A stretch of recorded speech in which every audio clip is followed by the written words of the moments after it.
The panel that's happening right now is the Protecting IP for BIPOC Creatives. I know I've been really looking forward to this panel because it's a very relevant question for myself as well.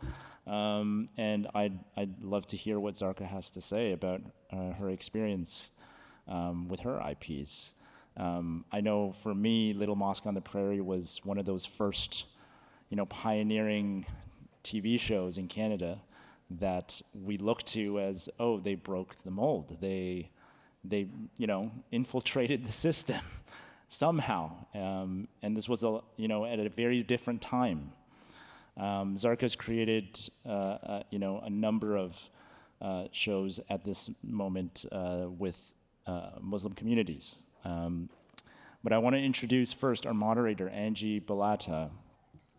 She has spent the last 20 years working in various regions, including the Middle East and Europe, at the intersections of social justice and human rights, creative industries and culture. She's also the program manager of the In Spirit Foundation in Toronto. So please welcome to the stage Angie Balata, who will introduce Zarka for us. Up next. Good morning, everyone. Zarka is really hard to introduce, so I'm going to give the official introduction and then my personal view of Zarka. Although Andrew took a bit of my wave by describing how important some of the stuff was, yes, but that's fine.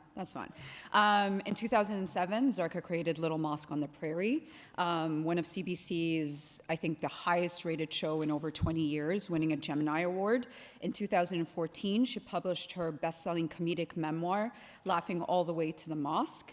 In 2022, she published her first novel, Jamila Green Ruins Everything. And currently, she has a web series on CBC Gem called Zarka. So for me, Zarka's Little Mosque on the Prairie, it wasn't just groundbreaking because here was a show with a lot of people of color on a very white mainstream TV station. It was also seeing Muslims who were not terrorists, who were not othered, and having a whole comedy around a mosque as a little community somewhere out in the prairies deals with all these identity issues was a major thing for a lot of Muslims and a lot of people of color.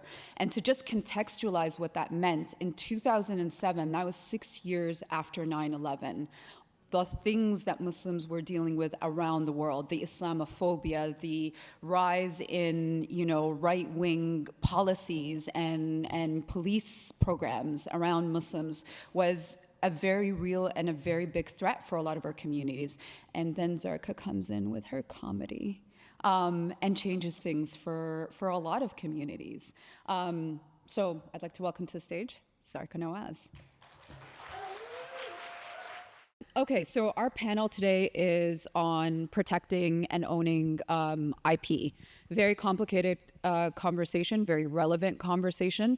So to start that, let's talk about Little Mosque on the Prairie and what was your situation with owning the IP for that and what had happened around that? So our minds have to go back to 2007 when the word BIPOC hadn't been invented. Ownership of IP hadn't been invented, diversity or representation, even those were words that are now very current. But in that time, in 2007, I remember the advice I got was like, this show will never happen. CBC hasn't had a hit. Canada hasn't had a hit. There's no such thing as sitcom success in Canada. We can't do it. So the fact that CBC is showing you interest, just, you should just go with this. And I remember being like a scared little writer. I had only made about 4 short films, and I had come up with this idea, and CBC showed interest.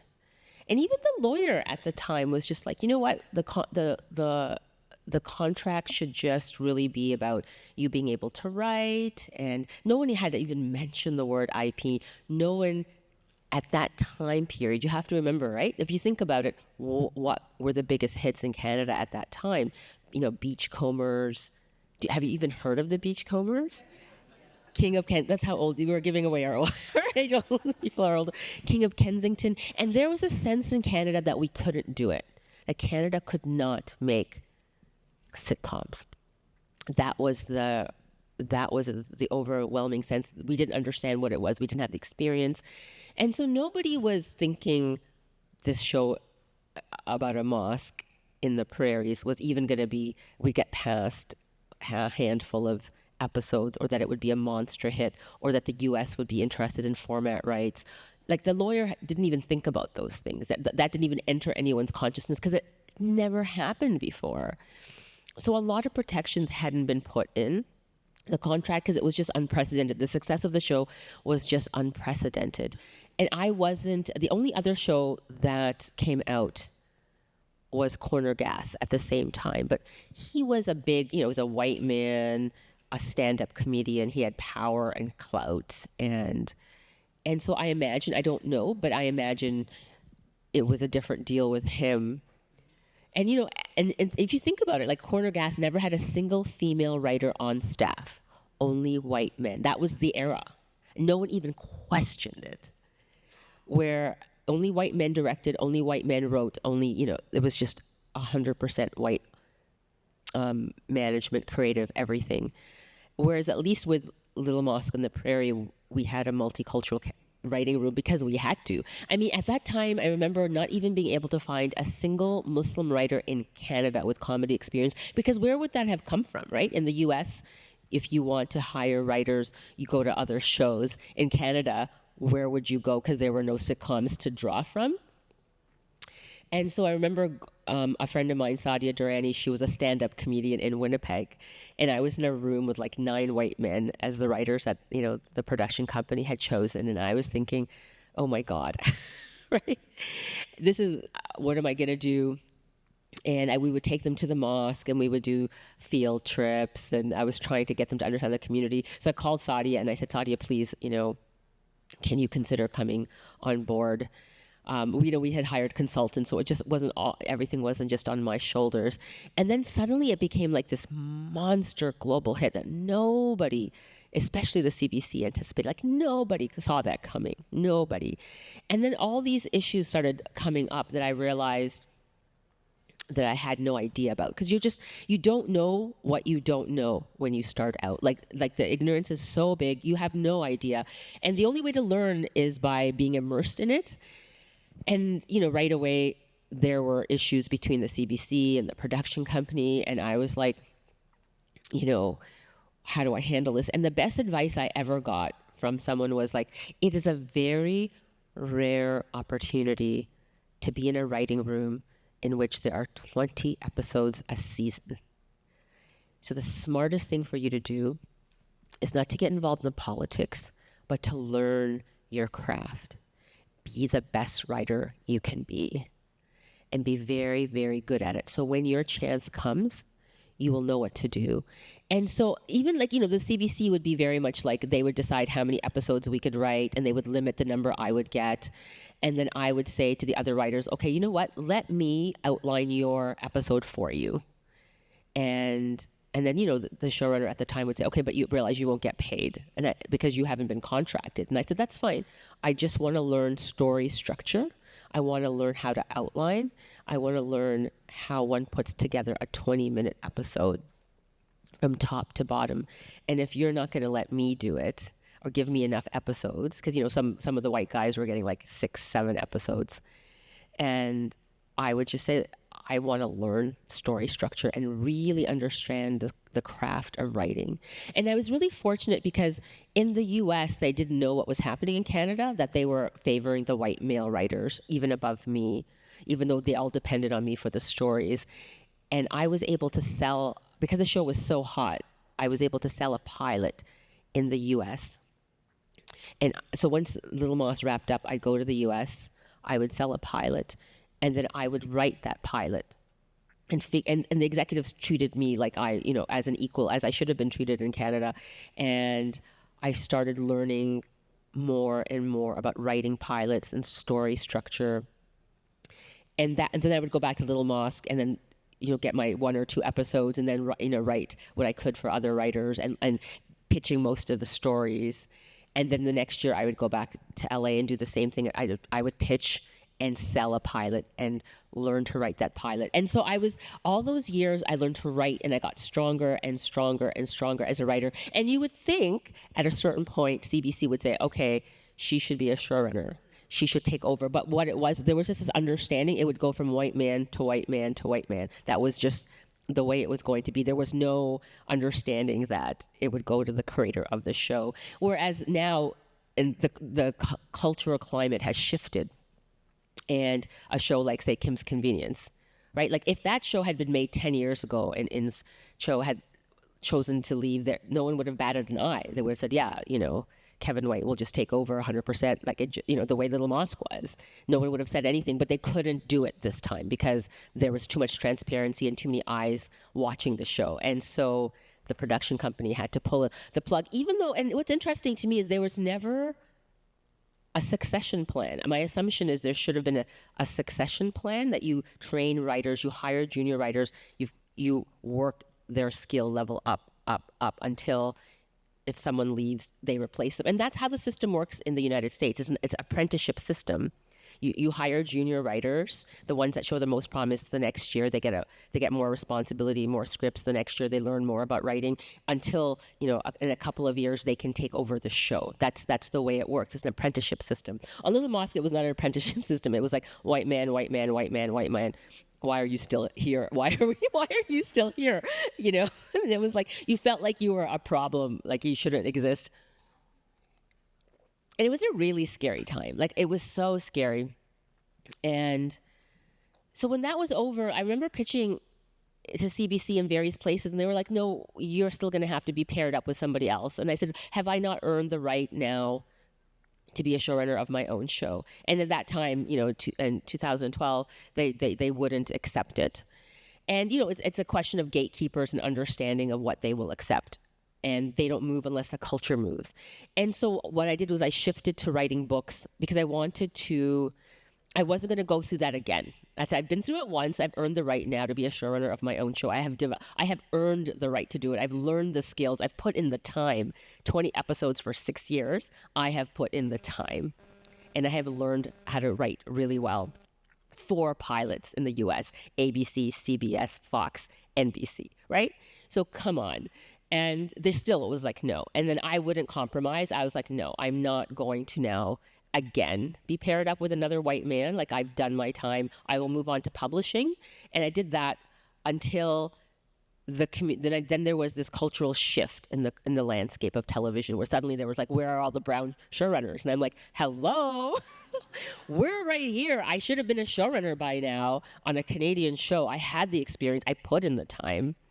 I've written a novel, a book. And so what I realized is sometimes you have to create your own opportunities because those opportunities aren't going to be given to you by white people. And so you have to circumvent the system.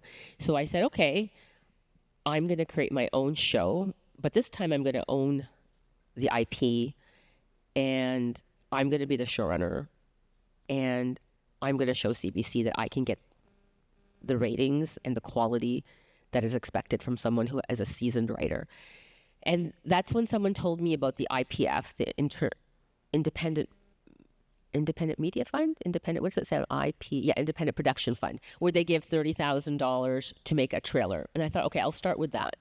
So I was really lucky because I had a lot of loyal writers from Little Moss on the Prairie who had seen it all go down and were incensed, by a lot of how it had happened. And so I was able to put together a really great team of writers. We wrote the trailer, we shot the trailer. $30,000 was enough to get the trailer. And then I guess what they do is they put all the trailers out there, or we are responsible as producers to put the trailers out there and see what trailer does the best in terms of, creativity, ratings, appeal. And that from there, you can go on to get $200,000 from the IPF. And at that time, you have to get 10%. They've dropped this now, but at that time, you had to get 10% of your budget, raise 10% of your budget. And we had a $600,000 budget at the time. And so 150,000 from the Bell Fund. I'm just thinking about my numbers. Creative Saskatchewan, where I live, will come in for 40%. They'll match, so up. So I think I'm going back a couple of years. And so we had to raise 60,000 in order to trigger. I think we had to trigger the Bell Fund for the 150. Anyway, then I went to the CBC, and the CBC had a new executives who didn't know the history of what had happened.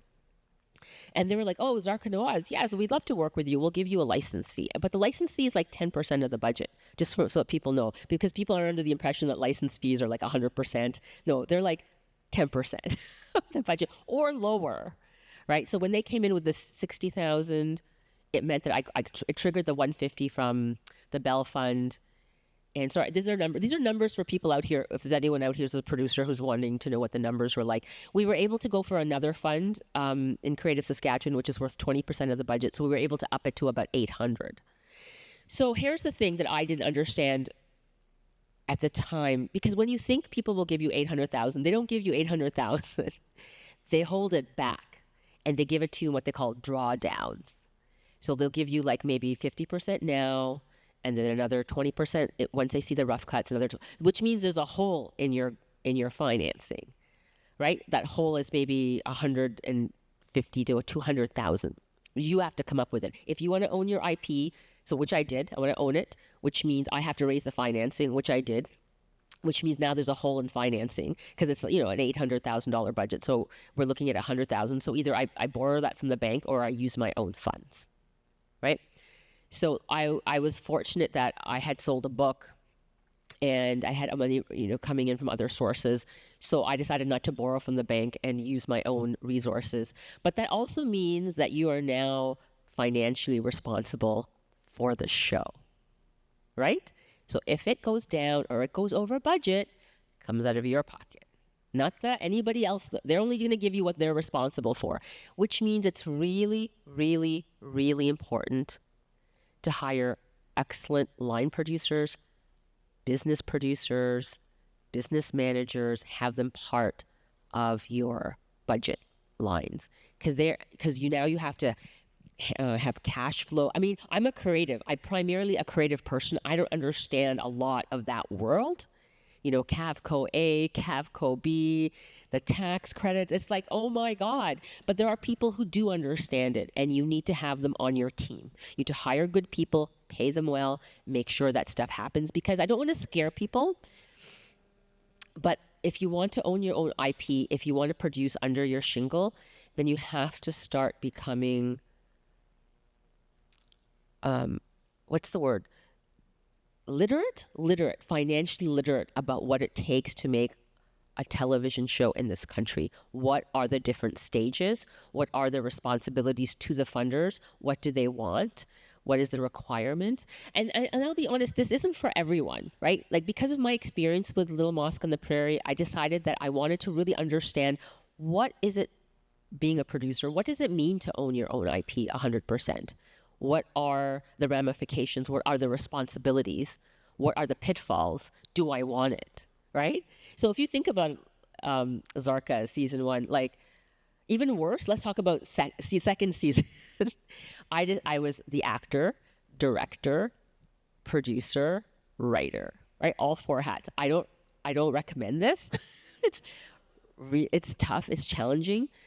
But I really wanted to take it on for myself. But that means that, on the weekends, my line producer, my business managers will sit down to me and say, well, guess what? The makeup artist isn't working fast enough. It cost you time. We went overtime, and we had to pay overtime because it's a union shoot. So now we're over budget. So we're going to have to cut back. And we're going to have to fire her. What do you want to do? Right? Had to fire her. Had to lay off staff. Had to figure out how to take a 12-day production to 11 days to save the money that we lost on overtime, right? That's on me now, because that money is going to come out of my pocket. And those are decisions I have to make while I'm memorizing lines and trying to act and trying to keep my head above water, right? But I wanted that. I wanted that because I wanted to understand, what is it to own your IP? What is it to make a television show under your shingle? How do I deliver on time to CBC? Right? So, for example, CBC, we were talking to them, and we were hoping to deliver in November. but they want to deliver in October. My social media person says, I don't want to deliver in November because we have 6 weeks of social media launch and it goes into the holidays. So now we lost a month of post-production, which means now I, as a producer, am dealing with the editors personally. You know, I had learned my lesson from first season, and I realized, okay, the smart thing, if that ever happens to you and you have to edit faster, hire editors to edit simultaneously. So I hired 3 editors. Each one gets 2 episodes. Each one is editing, so it's happening at the same time. Now, the mistake that I made was I didn't have a tone meeting with the editors. So now I see the cuts, and each cut had a different tone. Some are more dramatic, some are goofy, some are, and I'm like, oh no, right? So now I have to sit down with each of the editors, and we have to go through the cuts, and we have to like cut, you know, the pauses. If some things have to be sped up, some things have to be slowed down, this. But that's all on me because I took that on. I'm the producer. So so you guys are looking at me going, why is she doing this? It's because I don't feel I can learn. I want to learn how to make a show from top to bottom. I want to learn the entire bolts of what it is, right? From directing to producing, being in post-production. We didn't have enough money to hire a post-production supervisor in first season, so I became the post-production supervisor, which means I have to schedule everyone, get a Google spreadsheet, put their names down, monitor, you know, when they're doing it. But what I'm trying to tell you is that a short form, so it's only 6 episodes, 10 minutes each, if you have it in you, if you truly, truly, truly want to learn top to bottom, it's a great learning opportunity. It's small stakes enough where it's still exactly the same as a half hour, but it's small enough where if you work night and day and you build a team around you, you can do it on your own and you'll be allowed to do it on your own, which is a different story when it comes to a half hour where the budgets are, you know, $1 million for each half hour, and say it's a 6 episodes, like $6 million, then the money starts to get too big, and the broadcaster is like, you know, liability issues. Is the bank really going to give it to you? Where's your history? I mean, I want to get to that point, but in order to get to that point, I have to earn the broadcaster's trust that yes, I know what I'm doing. I know what the stages are. I have brought 2 shows now, delivered of high quality on time, and I have filled out all the paperwork, you know, because there's going to be audits from the government. You have to do all those things, and you have to prove that you have the ability to do that, or you have people that you have hired to do that. There's different models that people can use, but this is the model that I can talk to you about because it's the one I'm doing. The goal is to earn enough trust and to earn enough experience that I can go to a broadcaster and say, let me own the half hour. Or if you're not going to let me own the half hour, let me at least own 50% of it, because I can now figure out the financial stuff. And because I've learned all those things, and there were things I didn't even know about in first season. I didn't even know that corporate overhead was a thing in a budget. I had no idea what that was. What is A, B, C? What is B plus C? Like all those things. But it's like, I need to know what that is. I need to be financially literate if I'm going to be in this business and understand it and make proper decisions with lawyers. The biggest thing I can tell everyone, spend the money on a good entertainment lawyer. Do not skimp on this one thing, because it will come back and bite you in the ass. I mean, in 2007, there were things the lawyers didn't even understand that are now affecting me, you know, when my show is sold to Disney Plus or format deals are sold, because no one had put in protections if this show ever sells, because they were just like, this is a show that is, we're lucky if it even makes it past first season. Nobody thought it would be a success and one day Disney Plus would own it, right? Or buy it. Nobody thought that. That was, you know, Fox wanted to buy the format rights. That was not in the contracts. People weren't even thinking. And so now I'm like, whoa, what's happening, right? So now we're kind of dealing with it retroactively. So entertainment lawyer, number 1, make sure every contract, every decision, you go through that with someone. Don't think that you can skimp on that, because it is critical, especially for people like us in the BIPOC industry who haven't had the years and years of experience that white people have had in story rooms and the executive boardrooms and the producer level, where they've watched and seen and had all these years of watching and seeing and hearing stories. And, you know, we haven't had that. We're coming in at a very junior level. So we need someone to protect us. So anyway, I didn't even give you a chance to ask a question. But that was, I mean, those are the things, to be honest, like, I don't want to answer questions for things I don't know about. I don't know how to answer questions about streamers because I haven't reached that part of my career yet. I can only tell you what I'm doing to get to that part of my career. And I can advise you from that. So right now I'm in post-production of Zarka season 2. The launch date got moved up. So right now, in between coming here, I'm dealing with 2 editors. The first one, thank God, we have delivered the first 2 to CBC and they've accepted it. So it's going to get locked and go into the special effects place. And episode 3 to 6 are good. They need some tweaking and I've got to work with the editors. And because I live in Saskatchewan, they expected me to hire people who have never worked in narrative before because we are trying to rebuild our community because we lost a tax credit after, for reasons unknown, that I'm not going to get into, so the government will still love me. This year they have provided funds in Saskatchewan, but they've also, with the caveat that they would like to rebuild the industry in Saskatchewan, which means training people who are not as experienced. So I have 2 wonderful editors. It's first time doing narrative, so it takes a bit more time to work with them. But it's a great learning experience even for myself when I watch something going, how do I make this faster? How do I quicken the pace? How do I make it less goofy and slapdash and make it more grounded and real? Because the story is already so wacky that the performances need to be, more grounded, if that makes sense. Okay. No, that was good. You took me through most of my questions. Okay, so with everything you described, it seems horrendous. Like, It's not horrendous. no, I meant like It's so lovely. the part to try to own the IP. And just for everyone in the room, I am not in any filmmaking or TV industry. So for me, so I'm looking at it from a very different angle. But the work and the process and knowing where we stand as people of color, it seems like a tremendous mountain to scale. So why even try to own IP? Like if you sell it to a big company and the company makes money and you make some money.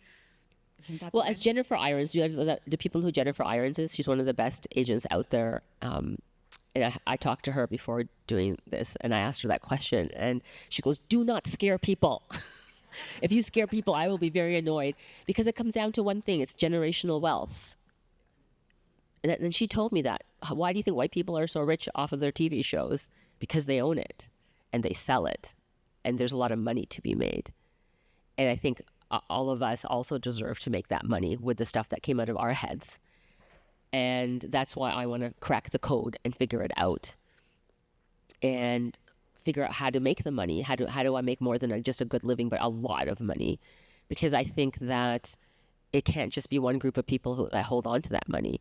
It has to be, a lot of these stories are coming from our lives. And how do you manage to keep a lot of that wealth for yourself and pass it on to your own company, your own children, your own families, and build big companies? How do we do that? And that's why I'm going through this I'm going through this because it's not hard, really. It's not hard. I don't want to discourage anyone. I just want to be real about what it takes to make a show. And not everyone has to do it like me. Not all of you have to act and write and direct and produce. Those are a lot of hats to carry for one show. Maybe too many. But I'm just one of those people that wants, to understand the world of filmmaking and understand all of it. And then decide what parts of it that I really want to be in. I know I don't like to be in the financial parts. I hire that out. I hire good business producers, good line producers, good accountants, production managers, like the best I can afford, and take that off my plate. So when they say we have to fire someone, I'm like, if that's the best way to do it, then do it, but you do it, because I don't have time to call the makeup person and break their heart, right? You're gonna have to do it and send out the layout notices to the crew and tell them they've just lost a day of work because we can't afford this production if we go one day longer. So I learn what I'm not good at, what I don't want to do, because I'm primarily a creative person. but I don't want to give those things away. So I want to figure out, what am I weak at? What do I not want to do? What do I not enjoy? I'm not a numbers person. So those are the things that I'm going to figure out who has to do it, who's the best person to do it, hire those things, figure out, and the biggest thing also, learn to negotiate. Find out if there's business producers out there, what's the best deal that they can offer you? What if this person will do such and such, what will the next person do for you, for how much in the budget line? Learn all the things that people do right till the end, including post, right? Because you have to deliver distribution reports, royalty reports, for like at least 5 years, I believe. And you have to create companies for every show that you make. And that stuff, you guys, scares me. I don't like creating companies. I don't like having to go to the lawyers saying, oh, I need all the paperwork and blah, blah, blah, like that. But the thing is, it just scares you because you haven't done it. And once you do it, you realize it's not that hard. Because I'm not a financial person. I'll be perfectly honest. Like I hate that stuff. But I gotta do it. And if I don't like to do it, then I hire someone to explain it to me and figure it out.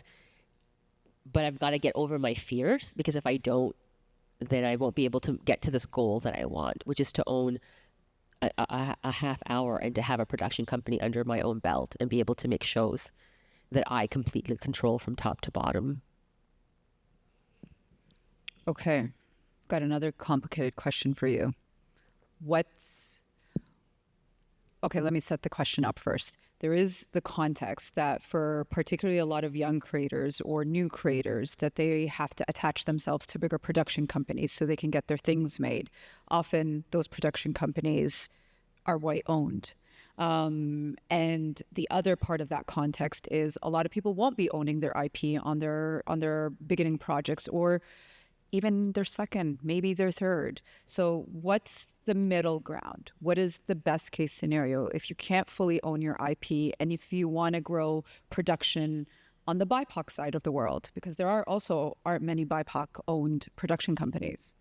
Yeah, no, a lot of us are going to find ourselves in that position. I think what we're all really lucky now is that we're in a different era. You're not in the era that I was, where CBCs can just say, listen, make the deal with this company. Or, this project isn't going to happen with you. Like, a lot of us aren't in that position anymore. There's so much pressure on white-owned production companies to make deals with BIPOC people that they're willing now to sit down at the table, have us at the table and say, okay, let's negotiate. What do you want? That's where I say having a good entertainment lawyer on your side and saying, what is the most I can get?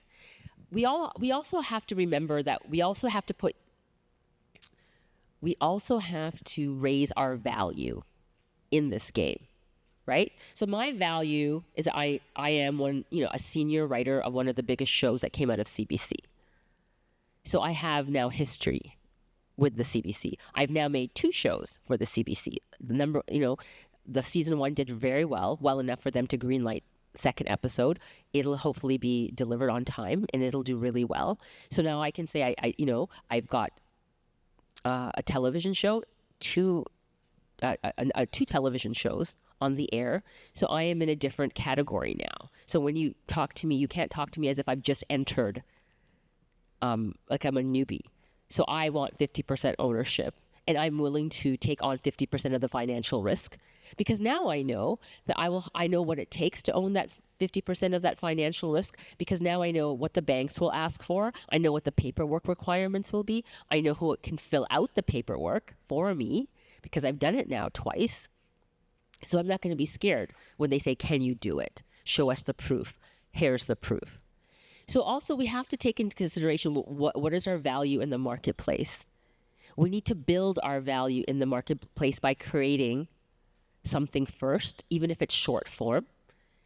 We have to create something, and then we have to have money, what we call for discoverability, so people can actually see it, right? Because what we have in Saskatchewan is marketing funds, where you can get up to $50,000 to market it, where we put it online and we pay for ads so that eyeballs will go to that show. So we can say, because now we can analyze metrics, viewer metrics. We need to send our stuff to festivals and say, this is my value. I got this show, it was rated this highly on this streamer. It went to these festivals. Don't come into negotiations empty-handed. Raise your value by, like I'm talking as a creator, right? So this is how I do it. I raise my value by creating content that does well in the streaming sphere. And I made sure that we put a big chunk of money towards discoverability, towards paying for ads on Facebook and Twitter, on Instagram, big amounts. So because CBC needed to see that the ratings were coming in, especially on CBC Gem, right? Which people have a hard time. I mean, CBC has a hard time getting people just to find a CBC Gem or know that even it exists, right? So if you can get a show onto CBC Gem that gets good ratings because you have been smart enough as a producer to put a large chunk of money behind buying ads so that people will get to it, they can see she got us the numbers. She has value to us. She knows how to produce. She knows what it takes. It's not just creating something now. Now it's getting people to watch what you've created so that it has a value to the streamer.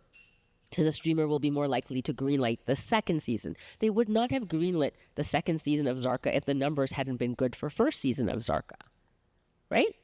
They weren't just, they can't just hand out money for nothing. They have to have some sort of proof that it's a viable product. So that's what I'm saying is you've got to raise your value in the eyes of the streamer. And if you're stuck with, because people aren't hiring you as a writer, you're not allowed in their rooms, there's enough technology out there where you can create your own show. You need to understand how to access funds. What is the CMF? They have officers that will answer your questions. Find those officers, talk to people, find out what the money is, the funding is. You need to get literate with the budgets and the funding opportunities out there. You need to be the person who can, because the person who owns the IP also has to be the person who finances their show and knows how to finance their show. So what funds are out there? What can you get? Then you can go to a broadcaster and a streamer and say, I've already financed this %. Can you come in with a license fee? There's many ways to skin a cat. Like after Little Mosque on the Prairie, nobody was offering me a job in a writing room. Nobody. I had to reinvent myself and recreate a show and start from scratch again. The only thing I had was my reputation and my name on a show. So I started from ground zero and I started again. And I made Zarka season 1, Zarka season 2. Then I was fortunate that there was this massive shift in the industry and people were looking up going, where are the BIPOC showrunners? And it's like, you haven't had enough BIPOC writers in your room and you haven't been apprenticing them up every year so that in 10 years you could have people that you can pick from. That's why you don't have them.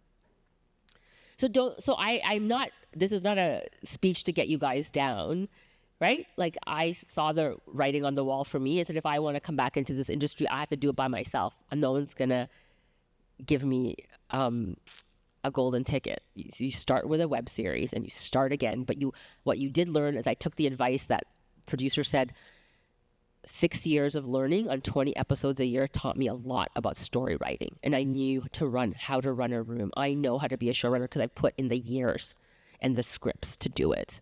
So that when I get my chance, I will do a really good job. And I got my chance and the show did really well.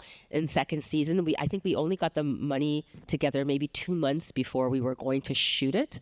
But I had to have the skills to put a team together, write all the scripts with the other writers, solve all the story problems. Because if you're going to be a showrunner, everybody wants to be a showrunner, but just remember, the showrunner is the person who solves every story problem.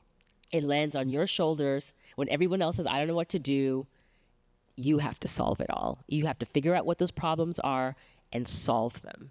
And the way you solve them is that you've worked on story for so long that you know how to do that. And another way is that you get senior writers. And there are a lot of senior writers out there in Canada who know that BIPOC people have had it rough, who are willing to come on as mentors.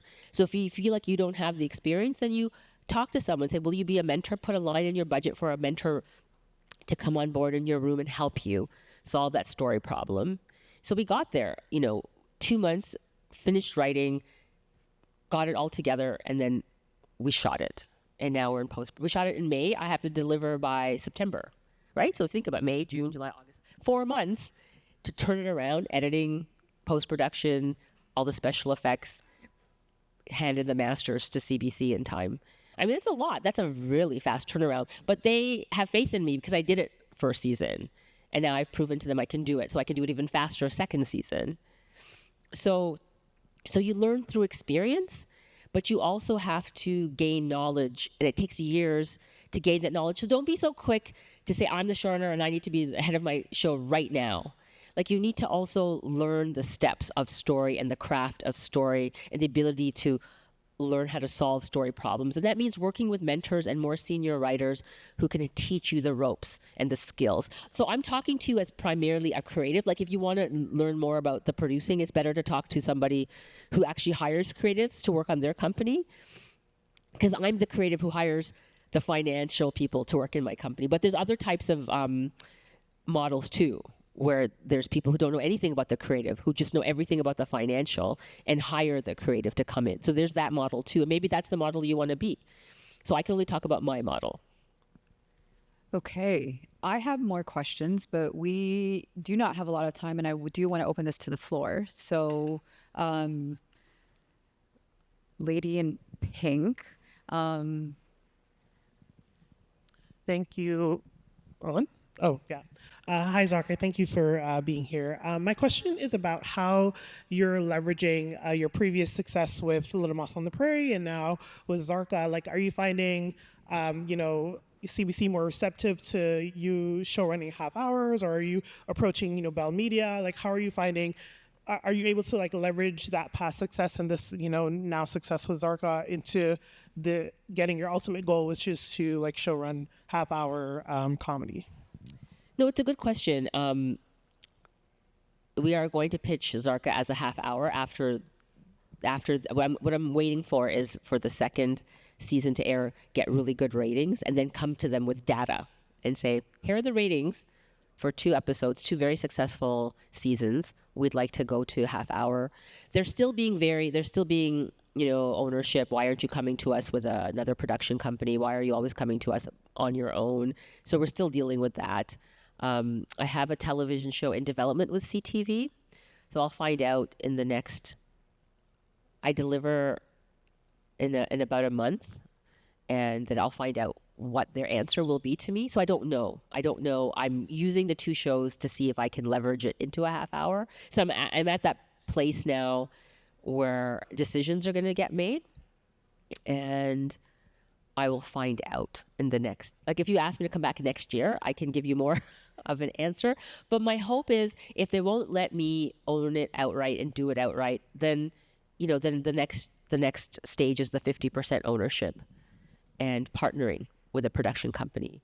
But even then, they're going to say, well, why? And I can say, this is what I can offer you. I will take on 50% liability. I will raise 50% of the funds, and I will take on 50% of the paperwork. And because I can now, and I can say that with open eyes and a clear conscience, because I know what it takes.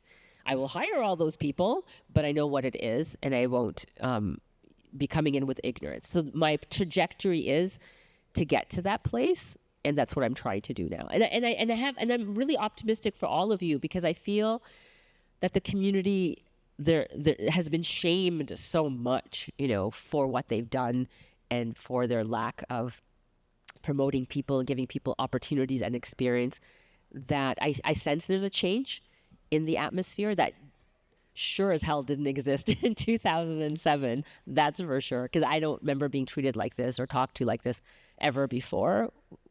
When I was starting out. So I'm very optimistic. We're going to try to do something huge and take 2 more questions instead of 1 question. Andrew, I know you're going to kill me, but we're going to try. Gentleman in the back with the black hat, and then lady in the back with the white dress. Yes, that's you. Yes, but let's start here, and then I'll come to you. Right. Hi, Zarka. Thanks for being here. You were speaking about your experiences. It sounded very isolating and not so horrendous. But how were you able to bring a community around you? Like, how can you speak to like how you were able to bring a BIPOC creatives, build a BIPOC creative community around you, or were you able to? Yeah, primarily I'm able to build BIPOC creatives in terms of writers because there's more writers out there. Sadia Durrani, Jennifer Irons has a lot of BIPOC writers. She has an excellent stable. I also reach out to, if I see someone who's made a really funny short film or a really funny production, I will reach out to them and go, do you want to write on my next show? Because I feel like they have earned the right to be on my show, because I don't want to hire someone blind. I want to see someone who's put in the work, who's working and putting stuff out and is really serious about their career. And I remember hiring Kashif Pasta because I saw his short film, Desi Time Travel. Time travel. Yeah, and I was like, this is a funny film. I would really like to work with him. So I hired him as one of my writers. So now, compared to Little Mosque, where I was like searching, stand-up stages in Winnipeg, I don't have to do that anymore. I see so many BIPOC funny films out there that I can say, oh, I like this person's sensibility, that would fit in well with me. Where it's still very white is in the business producing side, the paperwork side, right? So I find that, at least where I live, because under our funding guidelines, I have to hire people in Saskatchewan. Saskatchewan will only pay for people who live in Saskatchewan. So imagine that's not a big problem if you're in Ontario, because imagine you have a bigger pool of experienced people because you have a bigger industry. But in Saskatchewan, we have a tiny industry. So that's where I find it a bit more difficult. But I find BIPOC creatives, I look at what's out there, who is producing what, and what impresses me and what's really well done, and I'll pick people from there as my writers. Okay, last question. Yes. Thank you. Thank you so much for being here. I'm from the U.S. and I watched your show on Hulu, Little Mosque on the Prairie, and I loved it. And just going to fangirl for a second, I'm agnostic, but I always, after I see an episode, I always like look up hijabs because she wore such amazing, fabulous hijabs on the show. I had a question around streaming because I work primarily in the documentary space, and with companies such as Netflix and the IP, they would actually write in their contracts, not only do they own like the documentary for the life of it, but like any potential sequels, any narrative or fictionalized podcasts, and basically any content known and unknown, like perpetuity. And a lot of, documentary filmmakers sign these contracts because, documentary filmmakers don't make a lot of money. But other streaming platforms like a HBO, they may want exclusive rights for maybe like 6 months or something like that. So like, what do you suggest like people do in regards to like some of these bigger streaming companies that do have a lot of money, like technically, but they want you to like give it all away, like even things like in the future that aren't even like thought of yet? No, it's a huge dilemma for creatives. It comes down to this: what if Netflix is your only option, right? Do you want 0% of 100 or or you know what I mean? You know what that's saying?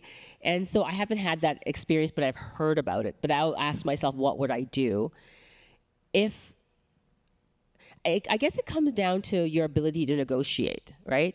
And what you can do with what you have. We've all heard of the story of Michaela Cole, who said that I won't give away. I've earned the right now not to give it away, so I walk away from this deal.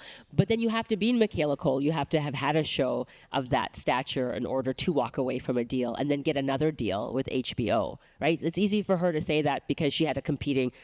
HBO was like, we'll take it and we won't take all your rights. But that, HBO isn't going to come to all of us and say, don't you worry that Netflix is doing that to you. We're not Michaela Cole. So then it comes down to what's your negotiating ability. If there was a possible way to avoid it, I would avoid it. If there was a way that I could finance something and then sell it afterwards to Netflix, if it was financially possible, I would examine that option. I would maybe talk to other producing people because this is not my expertise, but I would talk to other producers in that world and say, is it possible to get this financed without Netflix and then just sell it to them after the fact? Because then that might be a possibility. This isn't my area of specialty, so I can't say that. Or am I willing to sell my soul this one time. If it's a massive hit, then the second time I won't give them the same deal like Michaela Cole and then walk away because now HBO is interested in me. Like, not all of us get to that stage, but those are the only things I can think of. Thank you so much, Zarka, for this conversation. Thank you, East by Northwest, for bringing us all together. Thank you, all of you, for being here, and have a great day.